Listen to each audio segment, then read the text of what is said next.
It is 7 o'clock. I'm going to go ahead and call the City Council meeting to order. Dawn, will you please call the roll? Aaron Borowski. Here. Kevin Tansky. Here. Sue Grodick. Here. Meg Ryan Shaki. Here. Stephen Coyle. Here. Andy Selhertz. Here. Kathy Pucci. Here. Thank you. Please join me in the Pledge of Allegiance and followed by opening remarks by Councilman Selchertz. I pledge allegiance to the flag of the United States of America and to the republic for which it stands, one nation, under God, indivisible, with liberty and justice for all.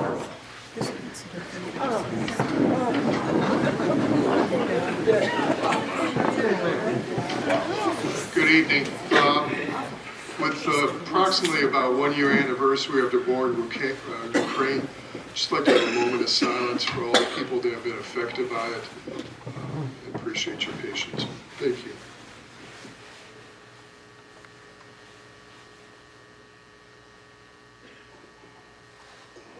Thank you. At this time, we have minutes to approve from the January 23rd meeting. Anybody on council have Move to questions? approve. Second. Is this for both, or are we doing them separately? I forgot about committee of the whole. Separately then? Thank you. To approve, Aaron Borowski. Yes. Kevin Tansky. Yes. Sue Grodick. Yes. Meg Ryan Shaki. Yes. Stephen Coyle. Yes. Andy Selhertz. Yes. Kathy Pucci. Yes. And minutes from the January 23rd organizational meeting as well. Move to approve. Second. Thank you. To approve, Aaron Borowski. Yes. Kevin Tansky. Yes. Sue Grodick. Yes. Meg Ryan Shaki. Yes. Stephen Coyle. Yes. Andy Selhertz. Yes. Kathy Pucci. Yes. Thank you. At this time, we will have the public session. This is the first meeting with the new rules of council, which means that during this part of public session, if anyone in the audience has a comment relating to an item on council's agenda tonight, you may step forward, state your name and address, and you will be recognized. Please remember to keep your comments to 5 minutes or less. That's okay.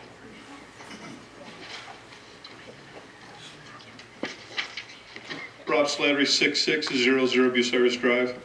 I want to speak about the military banner program. I believe I heard the mayor state that the cost, $130 cost, covers the materials and the labor. I have a real big problem with charging for the labor. You're not hiring any other employees.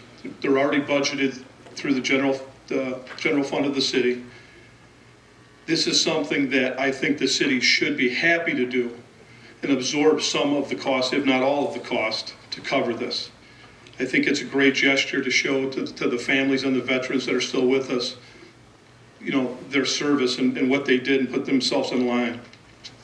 Some of the things that the city has spent money on, $6,000 for a life coach for a disrespectful employee, $7,000 on furniture for a service director's office, and more than $40,000 to design a new city logo. That money could have covered this whole program probably 10 times over. I think the city needs to find the money how to cover this. I hope you guys do the right thing. And I want to say, I was out walking one day down Ridge Road, and one of the banners actually fell. I picked it up, took it home, cleaned it off. Unbelievably great quality product. It's a very nice banner. And my understanding is I actually called and asked who made them, and we have a worker by the name of Bob Kepler. I think he does a really good job at those, so I want to commend him.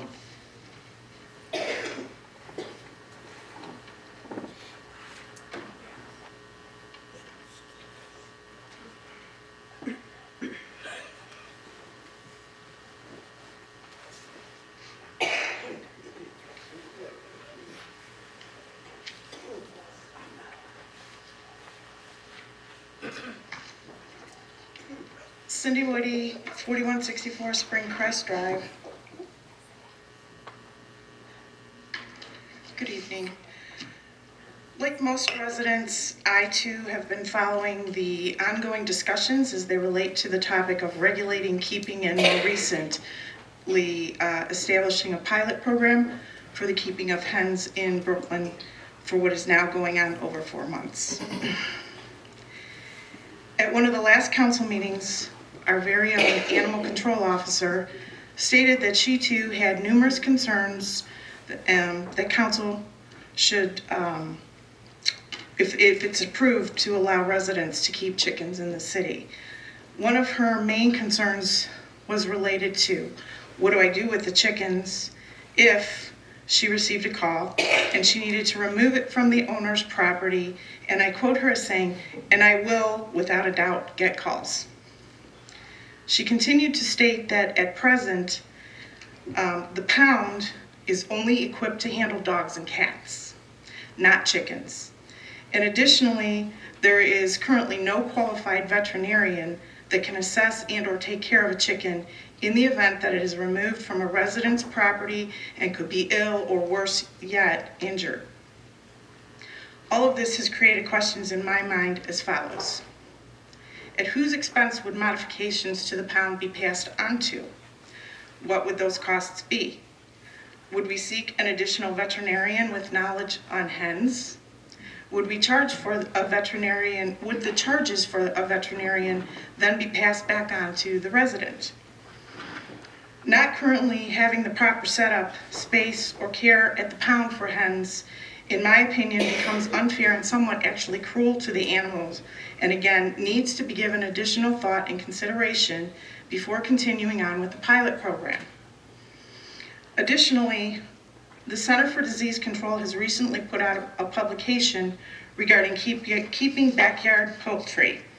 I've read through this lengthy but interesting publication, and throughout this publication, it is stated repeatedly just how many harmful germs these animals carry, which can cause serious illness in both humans and animals. The main illness was salmonella. Moreover, illness in animals as related to salmonella. I found it interesting that when the question of can other animals such as cats and dogs get salmonella infection from backyard poultry, the answer was a resounding yes. And I will read to you the excerpt from this publication. Question posed, can other animals such as cats and dogs get a salmonella infection from backyard poultry? Yes, cats and dogs can get salmonella infection and become sick. They may also carry and spread the germ without showing signs of illness. To reduce your pet's risk of infection, do not let it play, eat, or drink in any areas where poultry roam. That being said, with so many of our Brooklyn residents keeping cats and dogs as pets, myself included, this too raises yet another concern. If I let my dog out in the backyard and it accidentally steps in fecal matter from a chicken or is exposed to salmonella from a neighbor's hen, it would not only carry and spread the germ, but be very likely that the cat or dog could unknowingly become ill without showing any signs. In closing, I'm again asking council to take these additional concerns into consideration before allowing a pilot program to begin. Thank you.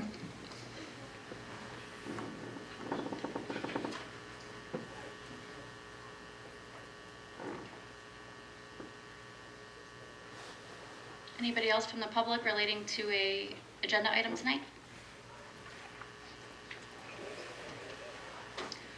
We will now have reports of committees, commissions, and boards. We will start this evening with the Planning Commission. Councilwoman Sue Grodick. Thank you. Planning Commission, sorry, my mic was turned around still. Planning Commission will be meeting this Wednesday, March 1st at 6 p.m. to consider two related items. The first is a request from Metis Design Services for a preliminary site plan approval for a drive-through expansion and 140 square foot building addition for Dunkin' Donuts and Baskin Robbins at 4740 Ridge Road. And also along with that, a request from also Meta Design Services for a sign package for Dunkin' / Baskin Robbins at 4740 Ridge Road. That meeting is open to the public and it will be held here. And again, it is Wednesday, March 1st at 6 p.m. That concludes my report. Thank you. Next up, we have the Domestic Abuse Commission. There was a Domestic Abuse Commission meeting held on Thursday, February 23rd. We had Megan from the Journey Center for Safety and Healing come talk about dating abuse and what constitutes a healthy relationship. This discussion was aimed more at teenagers who are just starting to date in recognition of Teen Dating Abuse Awareness and Prevention Month, which is recognized every February. We did have a few students from the school join us and some students from the Key Club who will be taking what they learned to make posters for the school relating to healthy relationships. Our next meeting of the Domestic Abuse Commission will be on Thursday, March 23rd. Next up, we have the Board of Zoning Appeals, Councilwoman Sue Grodick. Thank you. The Board of Zoning Appeals met on February 16th to consider one item, a request from Fast Signs and Jealousy Auto Dealing for a variance of 3 extra signs to the allowable of 1 on the building face for signage at 7323 Clinton Road was approved. Thank It you. was not approved. I'm sorry.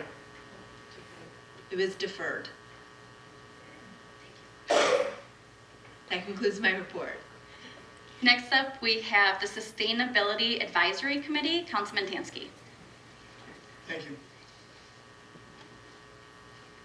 This article originally appeared on Inside Climate News.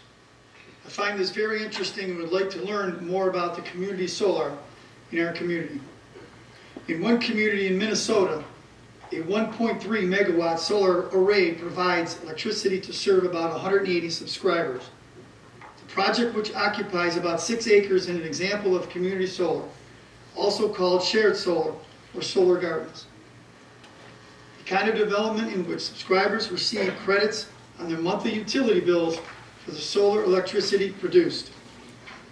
The use of community solar is poised to become much more common thanks to the $7 billion tied to the Inflation Reduction Act, known as the Greenhouse Gas Reduction. EPA has already begun the process of setting up the fund. The EPA has said the fund will award up to 60 grants, and it will prioritize delivering financial and technical assistance to projects that deploy residential, community solar, associated storage technologies, and relate upgrades. The applicants can include states, cities, tribal governments, among others. If they are successful in getting grants, the next step likely would be to work with the developer to build a project or projects. The grants have the potential to substantially increase access to community solar. For perspective, developers spent about $1.3 billion on U.S. community solar projects in 2022, according to the research firm Wood Mackenzie. The firm issued a forecast showing that the community solar market will double by 2027, with additional 6 gigawatts of solar capacity coming online.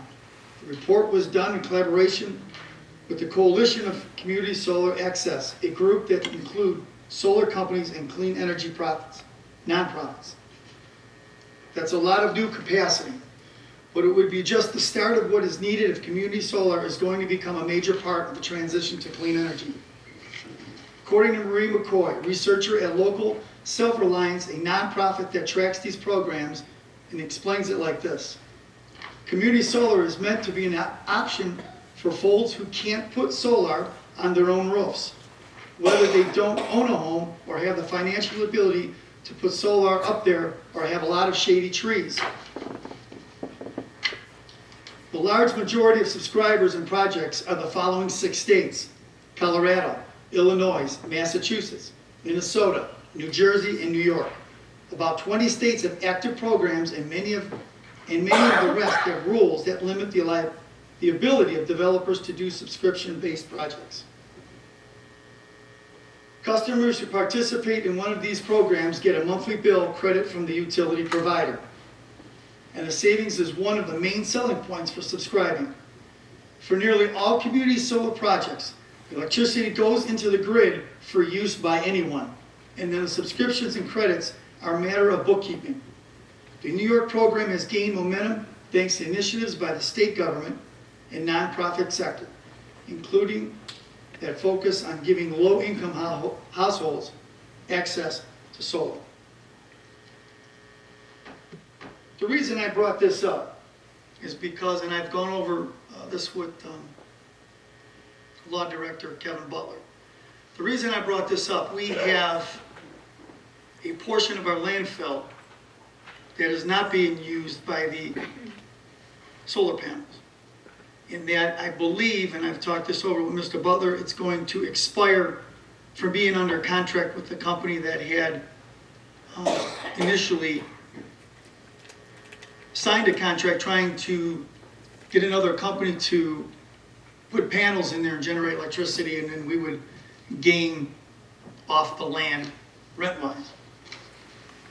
So this might be another, with $7 billion going into the Reduction Act, might be a way we could get grants, whether to pay for the entire operation, so-called solar garden, or they call it solar garden, or just community solar. So it could be another in on possibly reduction in utility bills. Mr. Butler, have you, I know we talked earlier today, have you got any dates on when that contract is going to expire? Was it at the end of this year, or you still? I'll confirm. You'll confirm on it? I'll confirm tonight. Okay. That concludes my report. Thank you. We are going to take a quick break from the committee reports. I completely forgot. I'm so sorry, Chris. We have Chris from Panzica to give us an update on the City Center project. Sorry. Thank you.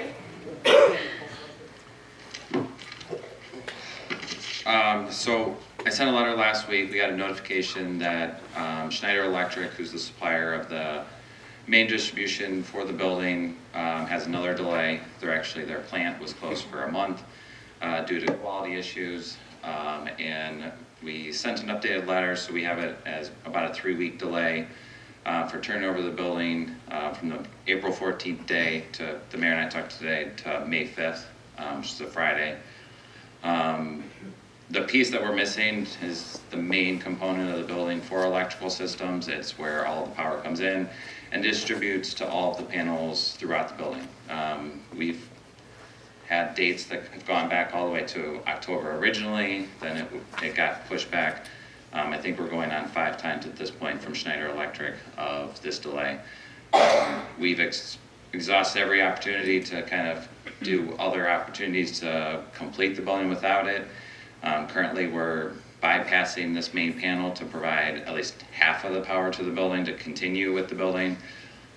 So as many of you know, we're finishing the rest of the building even without electricals. We've got all of our ceilings in, we've got furniture going in, all the flooring is going in, all the detention equipment is going in. So we'll have the building done and just kind of waiting probably that last month really just for that electrical equipment. We've tried every component. That this one piece of the electrical system is, probably half of the entire electrical equipment, budget-wise. So we don't really have another option. We're just, like I said, continuing with where we are at, and we don't really have any avenue to go back at them. They've claimed the COVID, reasonings for this for the last 6 months. And again, we've seen this on all projects going really over the last 6 months and going forward. Electrical equipment, mechanical equipment, all of those are anywhere from a year to 18 months for most projects anymore. And unfortunately, this project was kind of in the middle where we started the project, we didn't have these kind of delays, and then as we kind of got to about halfway through, that's where all of these delays happened, and we didn't really have any other avenues to switch it out. This is a very complex system with all the emergency systems that are in place because of the police side of it, as well as City Hall. So this is a very large piece of equipment that is going in. So, like I said, we continue to do everything we can to try to expedite this, but at this point we don't really have any other options other than to wait for this piece of equipment. I have a question. Yep. So you said the plant was closed for a month. Right. When were you guys notified that they were closed? last After they Thursday. open back up? Yeah. Every time we've gotten the delays, we've gotten notified after the date of, like, delivery was supposed to already pass. So we were actually, 2 weeks ago, I think it was February 7th was the last update that we got. They said everything was on schedule. It was supposed to be shipped last Friday and tomorrow were the two pieces we're waiting for. That was the dates we were given 2 weeks ago from Schneider Electric. And then last Monday, we were told that it wasn't. And then after further discussion, that's when we found out at the end of last week that it was actually closed. And that's why but no one told us. One last question. So in the past, there were delays, and I understand minor delays. Were, oh no, I forget my question. I'm sorry. I just lost it. Have you recognized? Yes. What was the reason they were closed for a month? They found some kind of quality issue with it's called an emergency distribution panel. So they found some kind of quality issue with what they were producing that had to be fixed. So they took and they shut down production of all of those panels for that time to try to correct whatever their quality issue was. I wasn't able to get any more detailed because that's their proprietary information, whatever that quality issue was, but that was the information that I was given. And you're telling us we have no other alternatives? There's nothing, no other product or no other vendor? No, I mean, there's other vendors, but they're even longer and we would go back to the end of the queue. And The beginning. that's where we've kind of gotten stuck throughout this whole process is that even when we were notified that first time in November, and if we would have tried to switch to another vendor, we probably wouldn't have even gotten it until the end of this year if we would have switched at that point. Okay. And what are we going to do if they miss the current expected date? I continue to talk to the salesman. I mean, we talk every 2 days, just trying to, keep on that date. I don't have much recourse. I know I talk to the mayor every couple days about it, trying to find other opportunities or options. Unfortunately, we're at the mercy of them providing this equipment. I think when we started these discussions in November, when we got that second delay, they had sent us a letter saying we have 10,000 other orders and we are telling everyone the exact same thing. We will send out your equipment when it's ready, but we're not taking any kind of expedited orders. We're not doing anything to change any of the orders. You're getting it sent when your turn is hit. Okay. That was going to be my other question. Is there a way to expedite? But you're saying no. We've tried everything and everything because it's costing us money. It's costing electrical contractors money. It's something that affects all of us that, all of us want to be able to provide this and turn over the buildings. It's not helping us either. Okay. We'll stay on top of them. We are. I do remember my question. The other delays, were you told the reason of the delay? And then or was this time really just because they were closed, they gave you an actual reason? And I think just the increased pressure we've had, because we've set everything up for kind of these last ones. When we had this last delay where it was coming in February, we kind of altered everything that we were doing. We had been given that date for probably about 5 weeks and everything was staying on track.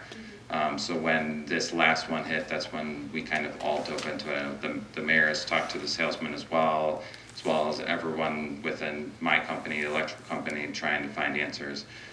Every other time it was just a part issue, and we were able to at least talk to them to see that they were missing the part. They knew what it was, but it was just, it didn't get dove into any more than that. Thank you. Anybody else on council? Maybe Yes. So, Chris, thank you for coming tonight. I know this is not necessarily your wheelhouse for this, it's just normally Jason, but thank you for coming. So, basically, not to get into the weeds too much on this, we're missing is the panel, emergency panel for this. The part that's missing is just a breaker. It's the P-frame breaker, it's called. I've learned way too much about A this. very expensive breaker. It's not just a breaker you put in your house. It is a big component of it. But they won't ship the panel without that breaker because it has to go through all the quality control stuff. So I did speak with Scott from Schneider a couple of times actually this week. I actually feel bad for the guy because he's stuck in the middle, but he's fielding calls like this like crazy. question I asked him was how many projects are ahead of us, and he doesn't know. I asked him how many of these breakers are they shipping out every week, he doesn't know. And so he's working on that. And so there are a lot of people that are applying pressure in any way possible, and Jason's even looking. I know Chris said there really aren't any alternatives that they have come across, but Jason is searching. He has a meeting set up with trying to figure out something. You know, I'm not an expert, Chris is, so I'm not trying to go back on what he says, but we are very much trying to get this done. You know, I waited for those 5 weeks that Chris just mentioned to even set a timeline for moving. Everything was in place, and then right before our standing meeting that we had last week, we get notification that everything had to change. So we've changed everything again. It's already been put in place again. It's unbelievably frustrating. I understand that, but you know, if anyone has any ideas, I'd be welcome. I would be welcome to hear them. So.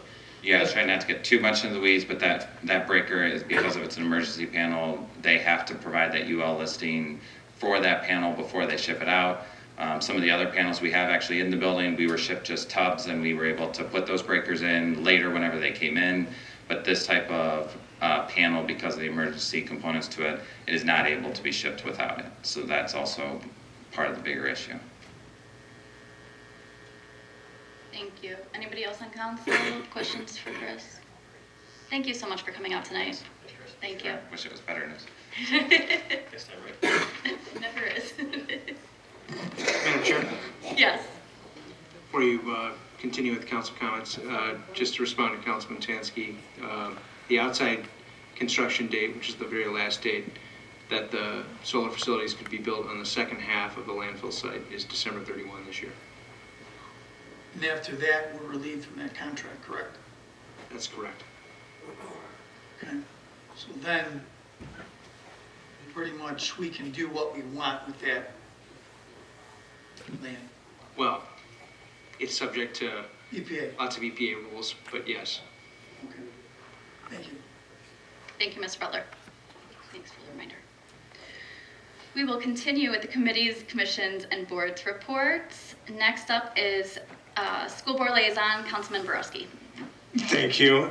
First, I'd like to say thank you to Mr. Caleres, the superintendent, and school board member, Ms. Krall, for responding to me a few weeks ago on matters that were going to be coming up that I could speak on over the next couple of weeks. There will be a kindergarten information night scheduled for March 15th at 6 p.m. in the field house for kids entering kindergarten next year. There's also a spring musical coming up on 3/23 through the 25th at 7 p.m. and at 2 p.m. on the 25th called Sister Act. And the College and Career Resource Fair will take place this March 2nd, 5 to 8.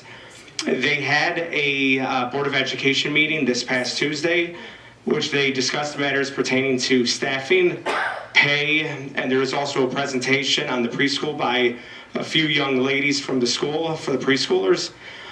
Please check out the Brooklyn School Board website at Brooklyn.K12.OH.US for future meeting dates and times as well, updates concerning the school board as well as the schools. And that concludes our report. Thank you. Next up is the Recreation Board, Councilman Tansky. Thank you.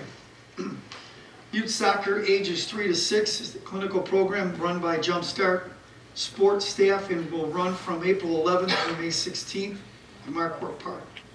Register at jumpstartsports.com. Ages 3 to 4-year-olds will be on Tuesdays from 5:30 to 6:30. Ages 5 to 6 years old will be on Tuesdays 6:30 to 7:30 p.m. SL Soccer are for kids ages 7 through 15 years old. U9, U11, U13, U15 are for boys and girls. Practices begin the week of March 20th at Marquardt Park. Games begin in April 15th. SL Rec travel leagues will hold practices on weeknights in Brooklyn, and games will be played both at home and away sites on Saturdays. Independence, Middleburg Heights, Parma Heights, Macedonia, Valley View, Brooklyn Heights, Broadview Heights, and Seven Hills. These teams will be split by gender if numbers permit. Register at www.brooklynrec.com, February 15th through March 6th.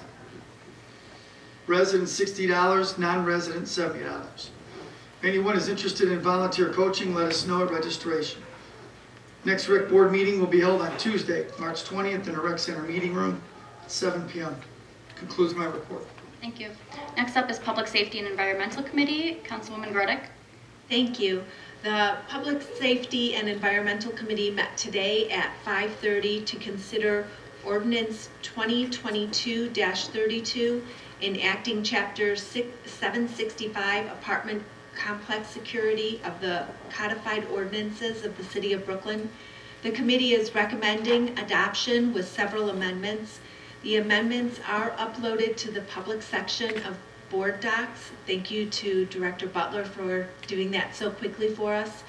And the second much smaller part of the agenda was we began a discussion on weather alerts. It's just the beginning of the discussion, and we already went in several very interesting directions.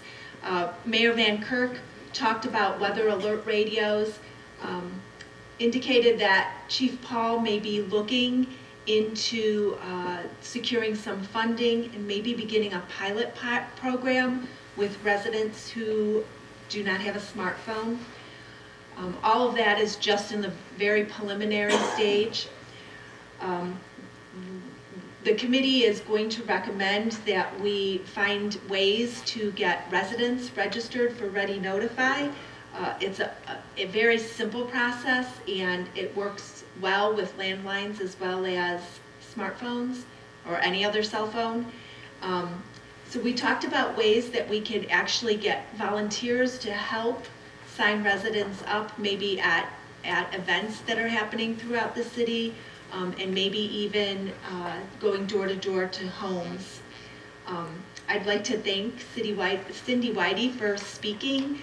She spoke last year about the same issue, and she came again tonight to the Safety Committee and spoke again on the issue, and has also offered her volunteer work to both help with funding, possibly funding the weather radios, and also getting more residents registered for Ready Notify.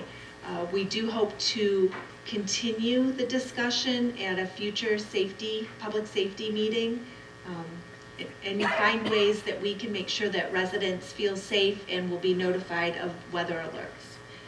And that concludes my report. Thank you. The final committee report is Committee of the Whole.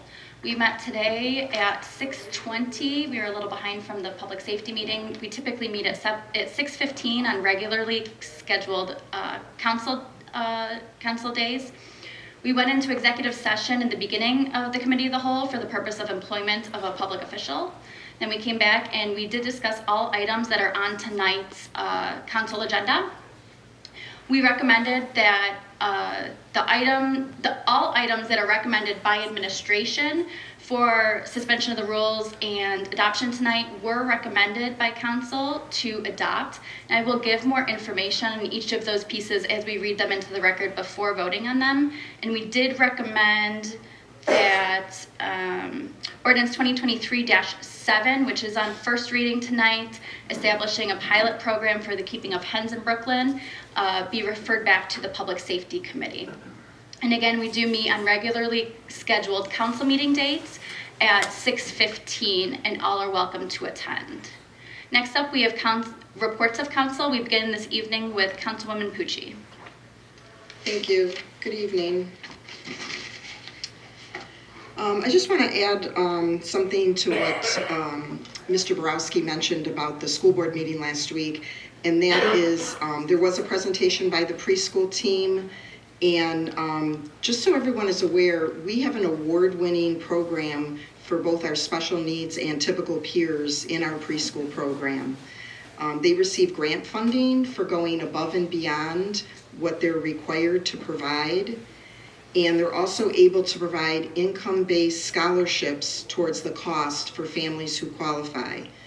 The team gave a really good presentation, so anyone who's interested, it's right at the beginning of the video of the school board meeting, which is available on the school's website. Regarding the military banners, I agree that we should not be charging for the labor to produce these. Our staff member who does this work, and I agree with Mr. Slattery, he does a very nice job on these banners. It's one of our existing employees. We didn't hire someone specifically to do this. And he's on our payroll and we're paying him regardless of whether he's working on making banners or something different. I did ask our finance director to provide us with the information on how much we are charged for the actual materials. And this is on first reading this evening. Regarding ordinance 2023-7, which I believe we're going to pass by emergency measure this evening, this is encouraging the governor and the General Assembly to restore the local government funding to cities back to pre-recession levels. In 2011, the states started cutting our funding that we get back from the state. And the state did have budget issues at the time, but since then, there's been other measures that they've taken that has hurt cities because what we're all sending to Columbus, we're not getting back as high a percentage. And in the meantime, the state has amassed $3.5 billion in a surplus, which is not only record-setting, but it's also the largest amount that they can put in their stabilization fund by law. But they've done this on the backs of local government and for a time on the backs of our schools. And this has resulted in schools and local governments having to place tax issues on the ballot, and local taxes have been raised. So when the state income tax was first implemented, one of the selling points to people and to cities was that, okay, you're going to pay state income tax, however, a percentage of that is going to be coming back to your city. Well, now it's very lopsided. So I don't know if it's going to do any good or not, because sometimes we feel this fall on deaf ears, but it is a very important issue to cities. So hopefully they will not reduce it any further because that is something that they're discussing. And I believe that completes my report. Thank you. Next up, we have Councilman Borowski. Thank you. At a past city council meeting, I spoke on the crime of catalytic converters. Mr. Tansky did as well. Being stolen from cars, trucks, from not only our city, but our county, our state as well. Nationally, at the federal level, in the Senate and the House, leaders are currently working on separate bills to address this issue. Our own United States Congressman Max Miller, who's working on it in the U.S. House of Representatives, was willing to text back and forth with me on the subject and agreed to have his legislative director reach out to me to communicate on the importance of this being done at the federal level and how it'll coincide with any state legislation. I also spoke with State Representative Bob Young of Akron area, who helped launch a similar piece of legislation last year in the State House. I'm glad to see our lawmakers taking an initiative to attempt to address this matter. Also, last note is recently World's Gym reached out to me about possibly working with the Adopt a Cop program to offer Brooklyn first responders discounted rates through a mixed martial arts and jiu-jitsu training program for personal defense. I'm waiting on responses from multiple parties involved with this discussion, and if anything comes to light, I will definitely share. And that concludes my report. Thank you. Next up, Councilman Tansky. Thank you. First question that I got is to the mayor. Maybe you can find this out. They pretty much reconcreted and repaved Ridge Road on the south side going south. When are they going to do it going north? Do we have a date when that's going to be repaired? And the second question that I have is I've had many residents complaining about these on and off ramps on the Ridge Road. They're deplorable and they're getting worse. I thought when they were going to fix Ridge Road up that they were going to go up those ramps and do something with them. Nothing's been done. The ramp going westbound getting off Ridge It's pathetic. Can you send a letter to the governor or to his directors and find out what they're gonna do with these ramps?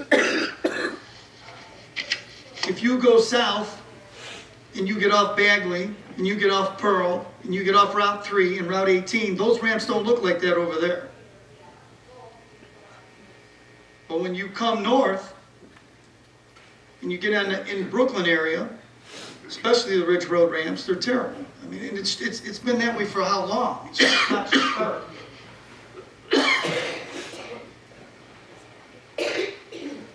Maybe you can also give an update from Brook Park Road. I believe it's being repaved from 150th down to Tuxedo. Am I correct?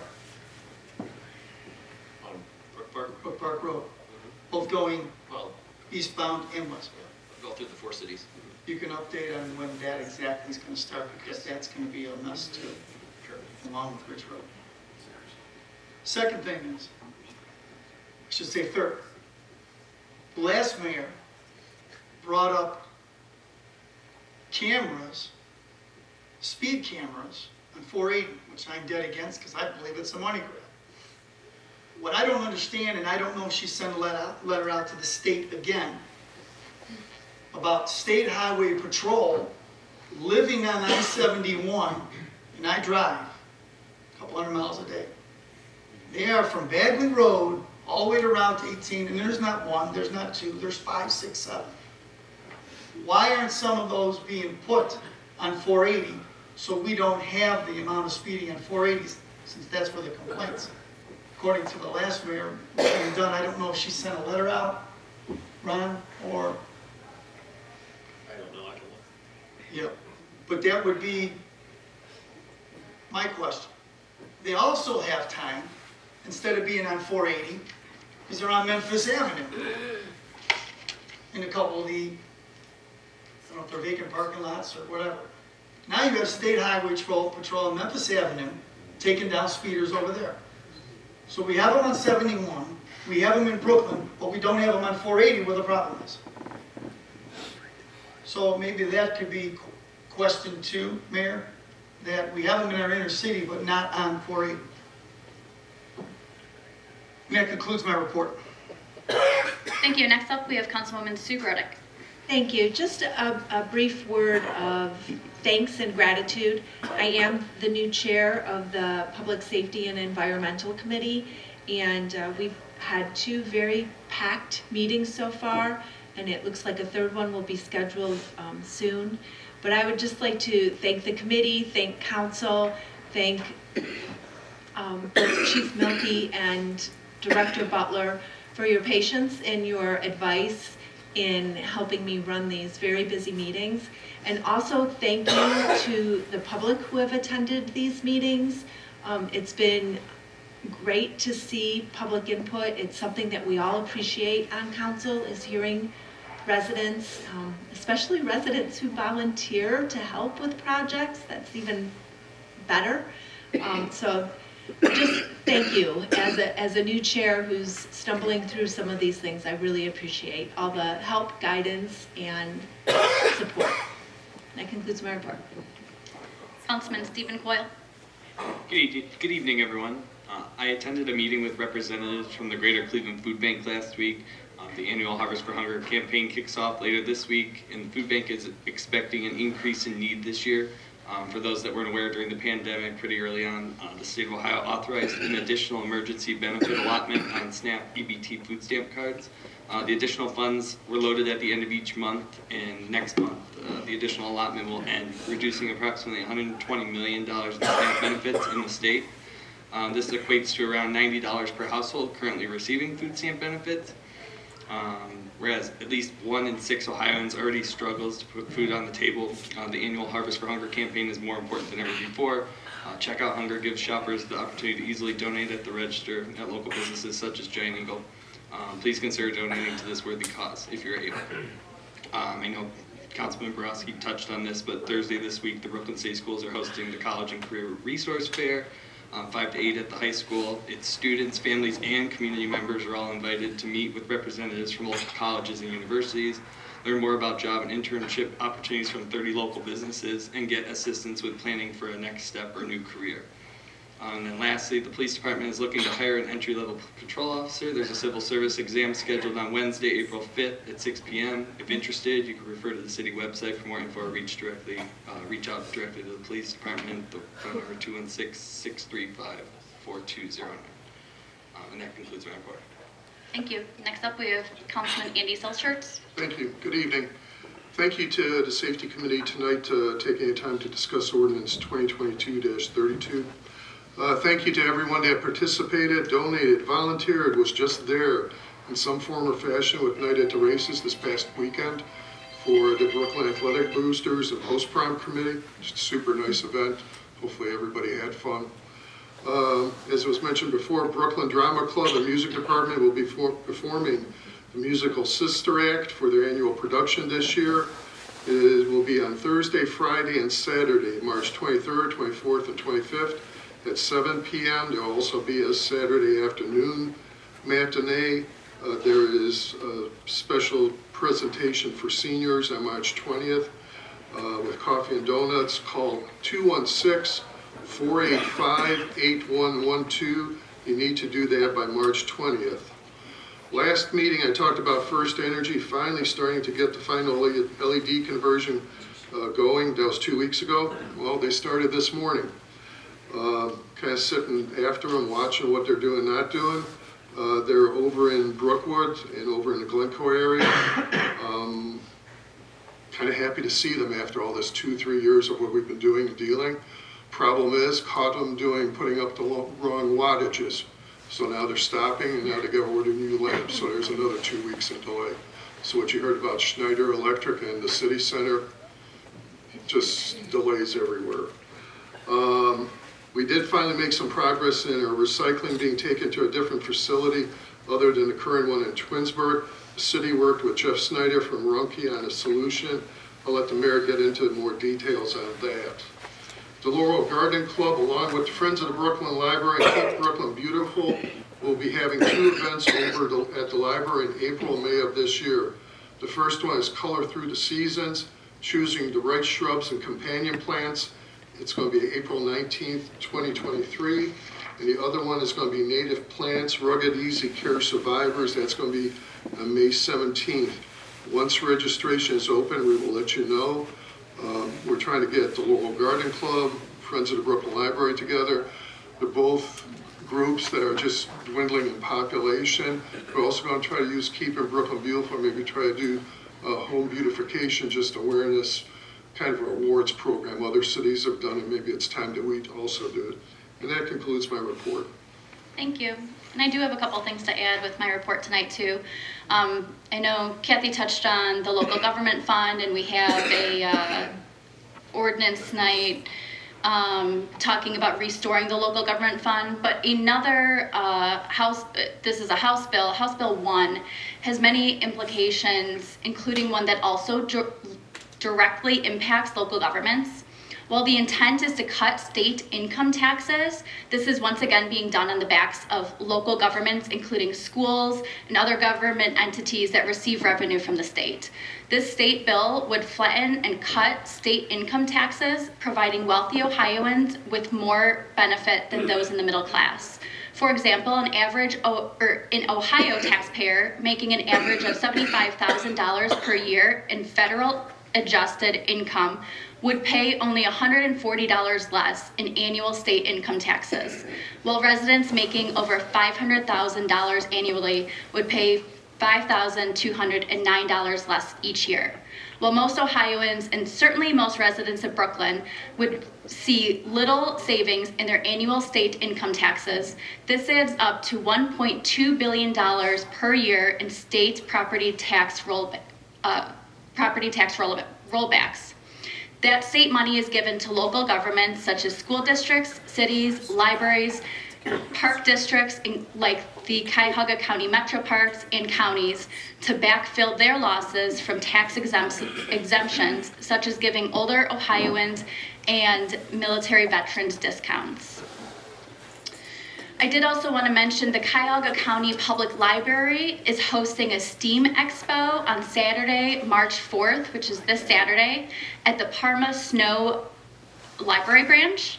There will be more than 20 STEAM hands-on activities planned from 12 to 3 for children and families. Additionally, at 11 o'clock on the same morning, they will be hosting Emily Peloton Lamb, who is the founder and executive director of the nonprofit Girls Garage. She's taught thousands of young girls how to use power tools, weld, and build projects for their communities. To hear her speak, you will need to register online. You can register or find out more information about both of these events on the CCPL website at cuyahoga-library.org. And finally, I usually try not to repeat what's said up here, but I just want to echo what Councilman Selchert said about Night at the Races. I saw firsthand just a glimpse of the effort that goes into setting up and planning and tearing down and fitting everything in cars to go back to schools or houses.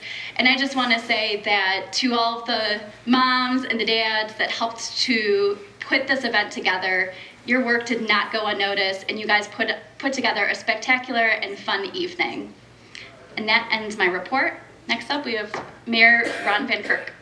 Thank you, Council President. Just to update Council on the multiple capital projects that we have going right now.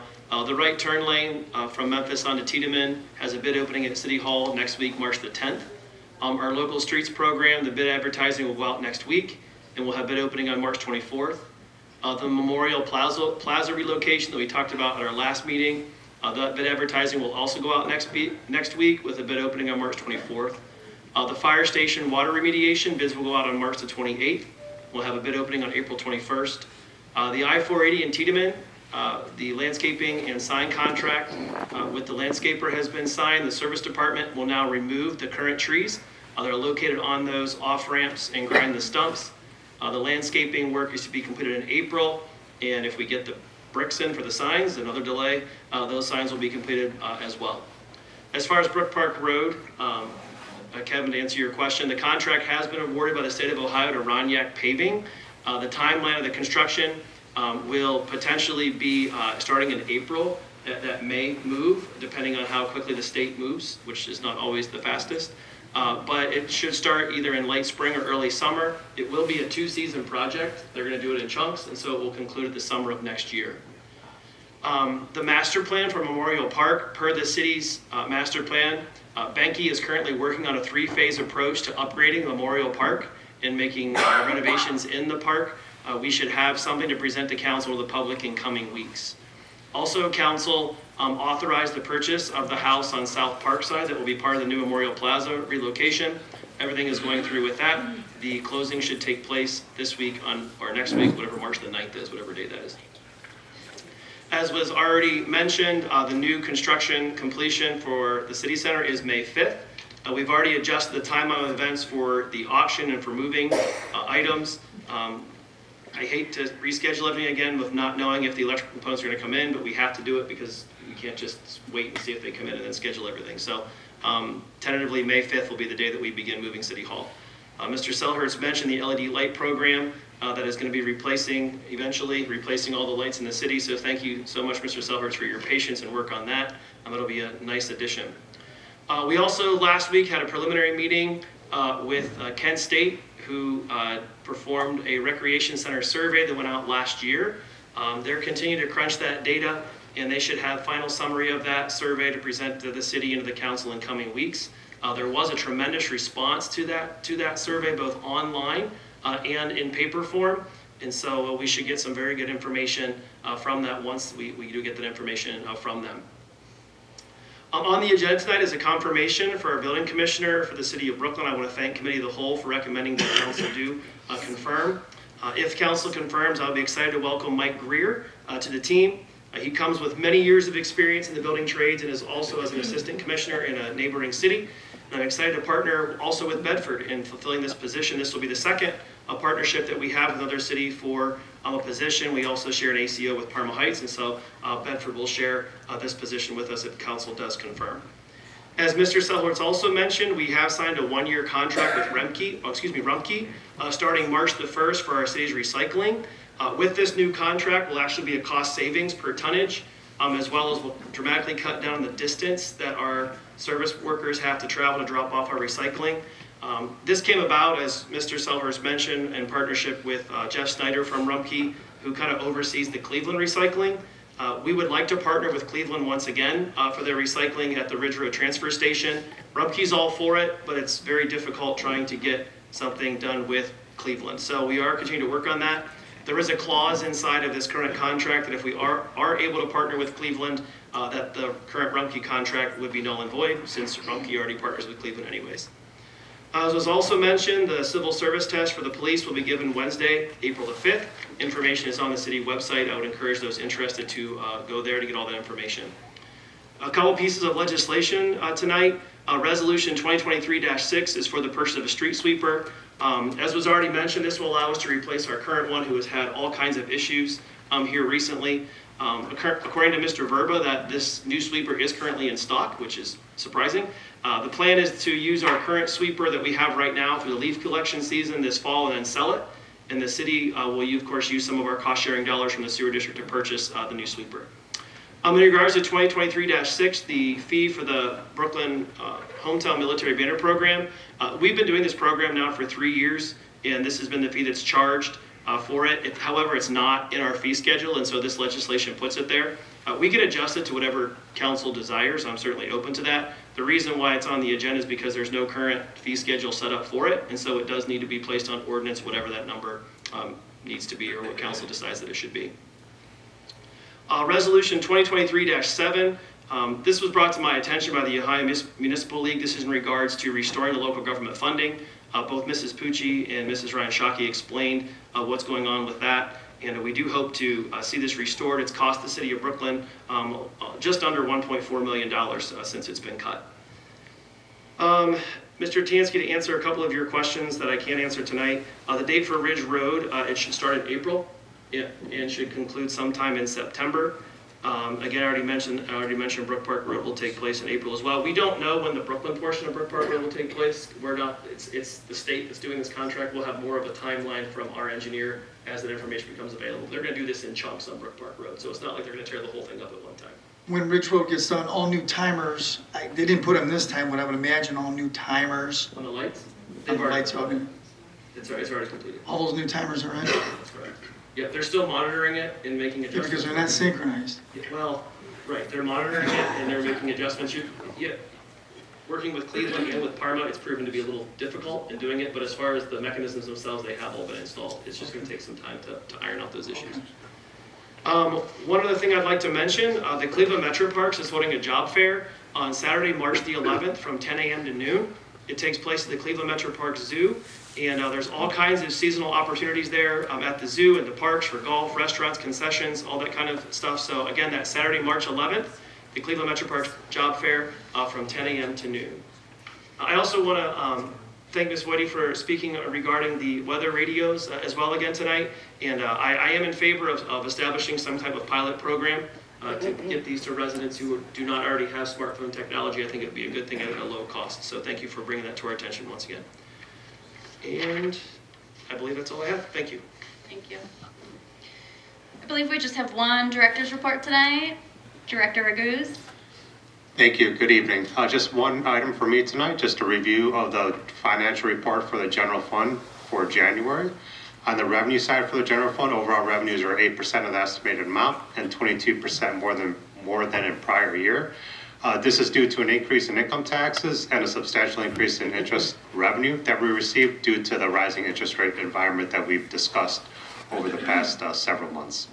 On the bottom half of the income statement for the commitments, overall commitments are 26% of the budgeted amount. This is, you would think it's high, but this is our normal practice as far as we encumber a lot of our non-personnel related expenses in January, as such as healthcare.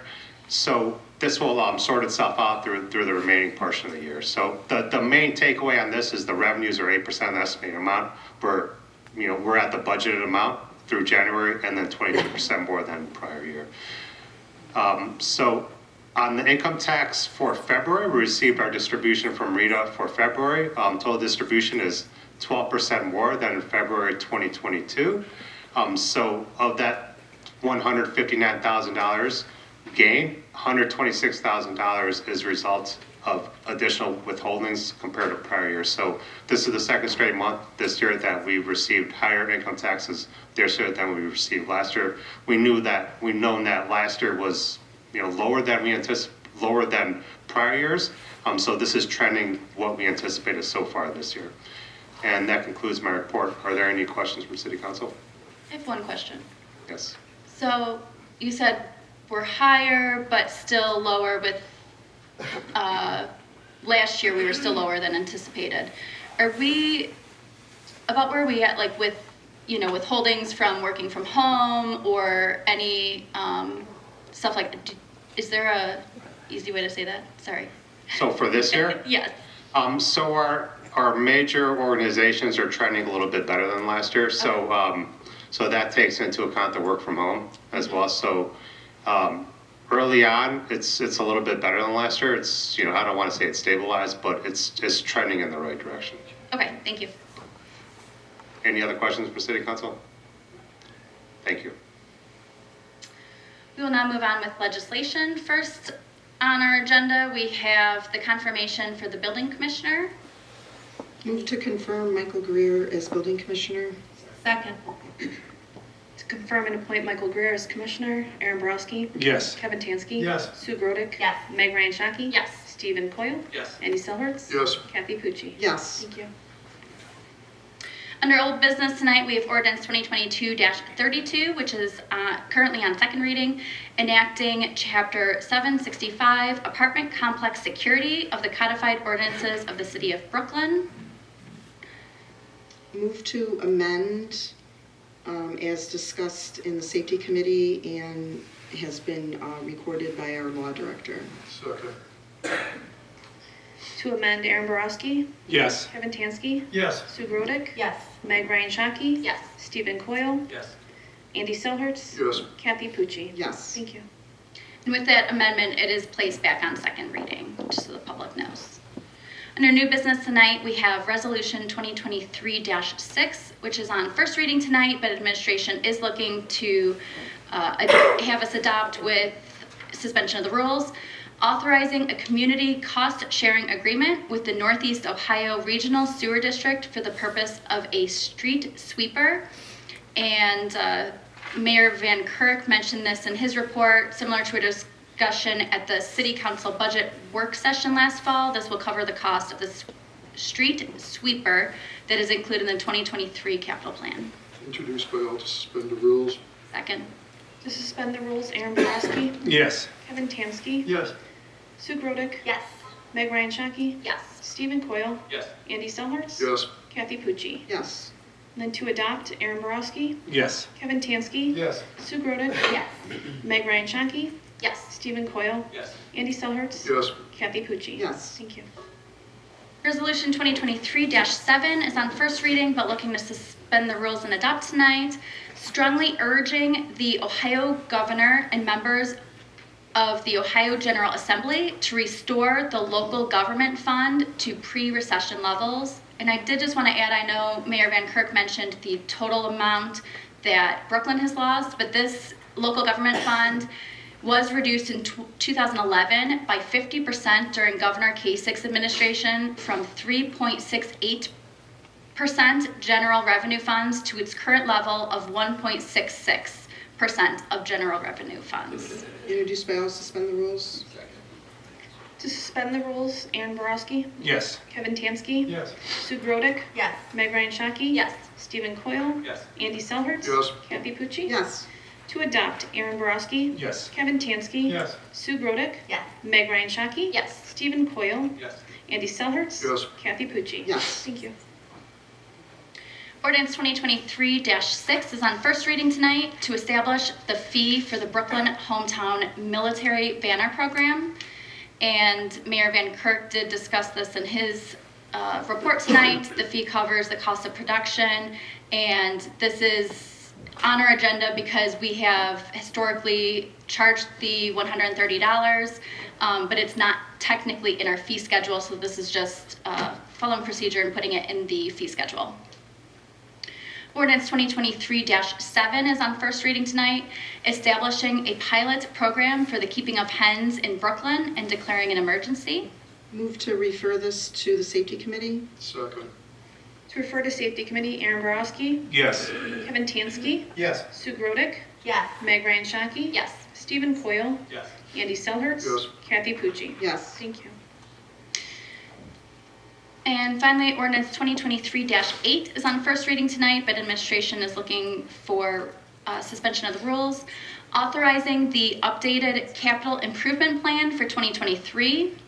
And this is a result of an increase in the expected price of the street sweeper.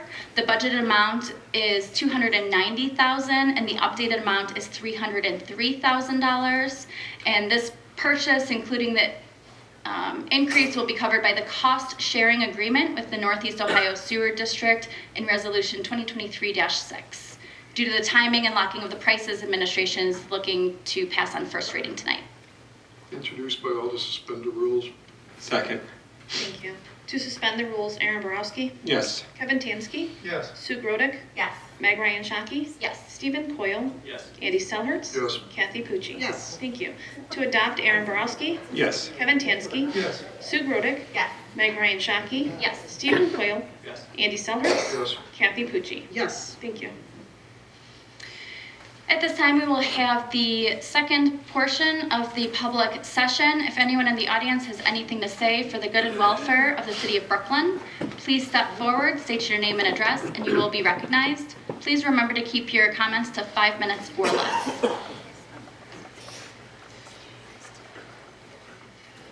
Rob Slattery, 6600 Bucyrus Drive.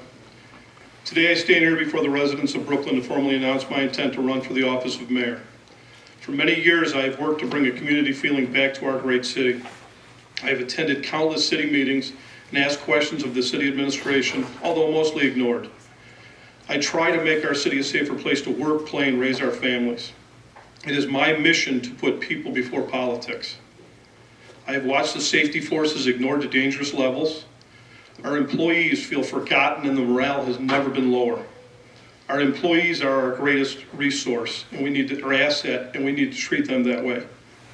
I've watched this administration spend millions in needless real estate purchases and senseless spending. I promise to work on serious issues like crime and the safety of our residents and other quality of life issues and not spend time talking about chickens and ice cream music. There have been clear free speech violations by the council president, throwing out a resident who simply was making a statement about a public record, resulting in a direct violation of his First Amendment rights. Worst of all, I continuously witness the city administration blatantly ignore the residents they were elected to serve. Questions, concerns, comments, and citywide surveys have been disregarded because the results conflicted with the administration's personal goals. The city administration has attempted to erase the history of our Brooklyn. We can't allow that to happen. People move to Brooklyn because we have outstanding police and fire services, and our service department is top-notch. We need to give those departments everything they need, such as manpower and equipment, to stay at the highest level. That is not happening right now. Under my administration, I will return fiscal responsibility back to City Council where it belongs. We will run this city through respect and not run it through fear and retaliation as it has been for some time now. Most importantly, I will never ignore a resident, as I will be elected to work for you. I respectfully request your vote on November 7th.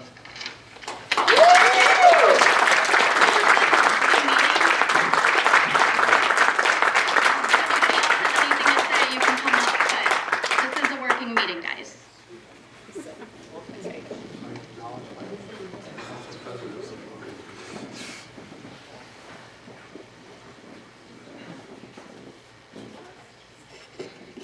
Good evening, everyone. Victor Ardito, 7439 Outlook Avenue.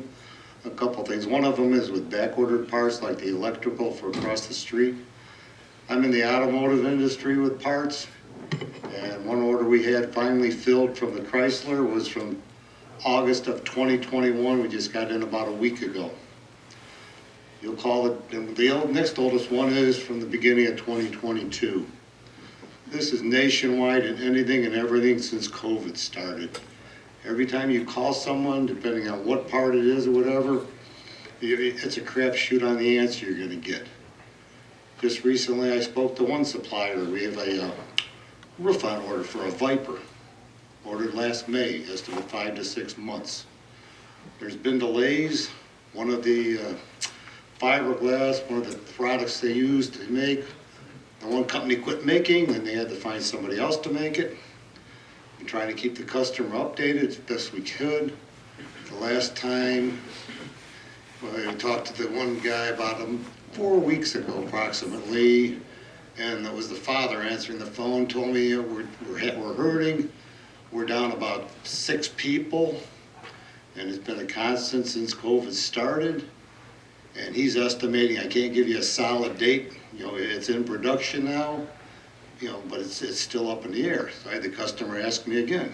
Went back to the supplier, and he finally answered him, well, no, I didn't, I said, no, but your father did. I'm telling the customer this, and now I'm asking again. He goes, well, if you want, I'll just ask him directly. I go, well, this is exactly what went on. I sent him an email. He sends the email to the customer to let him know what's going on, and I read the email. I go, can you send me what you sent him? I go, wow, thanks for running me over. The email sort of, made me look like a jackass. I go, well, thanks a lot. Well, I didn't mean to do that when I sent him something else back. I sort of misunderstood. Well, yeah, the customer wants me to, do the dealing for him because they're from overseas and they like to get it handled so they don't have to talk and have the aggravation. And this is a constant in all the industries. We have another supplier. When COVID started, we're not selling anybody overseas. We're going to do it with our U.S. dealers and distributors. That lasted a few months, and then we'd go put an order in for our customers for maybe 30 items. We get maybe 6 maximum. We called up and, what's going on? Well, we only have like 185 of this item. We can't sell you any. Well, we only want 1 for our customer. Well, if we had 200, we'd sell you 1. And, and you're serious, yeah. And they were going through people too, because they were getting tired of arguing with customers like myself and everyone else. Then I'm talking with another supplier about the same circus that's going on. He goes, yeah, we've been buying from, we can't buy from anymore because it's the same thing.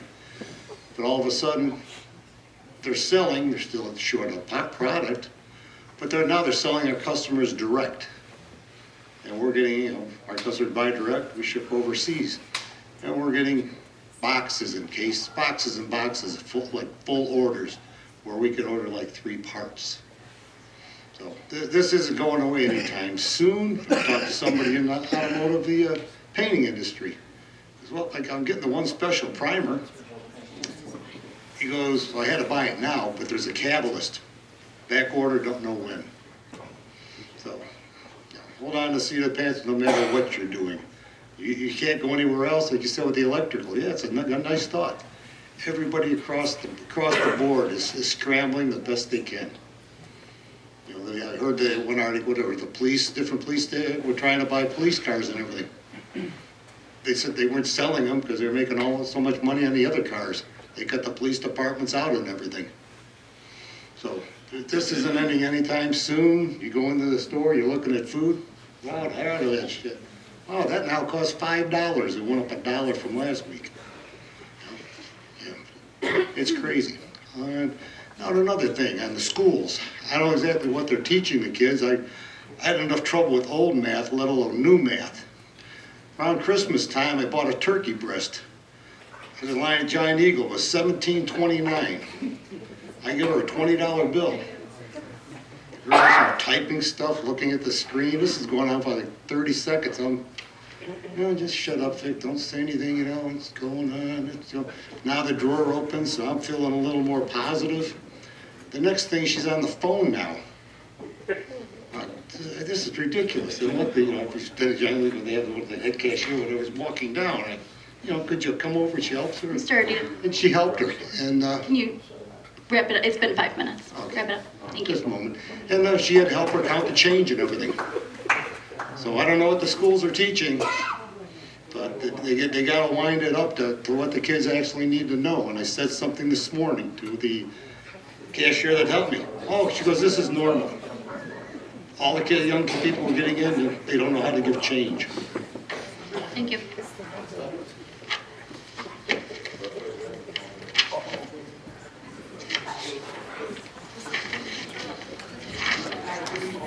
Barbara Barnon, 6189 Dawning, Brooklyn, Ohio. Just curious, I'm a walker around Brooklyn. The brown house on Memphis used to be Toporowski's. When is that set for demolition? Because they took down the one next to it, left a bulldozer, and then left this eyesore. When you finish your Okay, that's it. I just want to know. Okay. Sure. You're finished with your comments? Yes, I just want to know when it's Yeah, I can being answer knocked down. that. And Mr. Butler can elaborate on this. This has been an ongoing issue for quite some time. Every time we think we have clear title, we don't. There's something else that's found in the title from the current ownership. I'm not going to really. She's living in Berea, and she's left, and she's left it a mess. Mr. Butler, do you want to elaborate a little bit more? I don't know how much we can say and what we can't say, so. We're in the middle of a purchase agreement right now with the owner of the property, and we're just waiting for the appropriate title exceptions to be met, to be waived. It looks terrible for the city. Correct, it does. In order for us to buy it, and then the intention would be to knock it down at that point. Okay, thank you.